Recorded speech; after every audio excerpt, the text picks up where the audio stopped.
ఇస్తుందో దానికి మేము కట్టుబడి దాన్ని ముందుగా నడిపిస్తామని మేము. కాకినాడ జిల్లా తాళరేవు మండలం పిల్లంక గ్రామంలోని గౌతమి గోదావరి తీరాన ఉన్న పుష్కరఘాట్ వద్ద పునర్నిర్మించిన శ్రీ వల్లి దేవసేన సమేత శ్రీ సుబ్రహ్మణ్యేశ్వర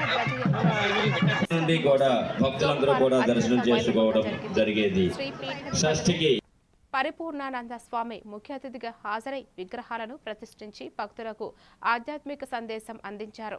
6 రోజుల పాటు నిర్వహించిన ప్రత్యేక పూజలు, హోమాలు, కుంభాభిషేకం, కళ్యాణ మహోత్సవం కార్యక్రమాల్లో పెద్ద సంఖ్యలో భక్తులు పాల్గొన్నారు. చక్కగా వల్లి దేవసేన సమేతుడై విగ్రహ రూపంలోకి తీసుకురావడం, అలాగే మరొక పక్కన శివ పంచాయతనము ఏర్పాటు చేయడం జరిగింది. శివ పంచాయతనంలో ప్రధానం ఈశ్వరుడు, ఆయన కామేశ్వరుడిగా ప్రతిష్ఠితులయ్యారు.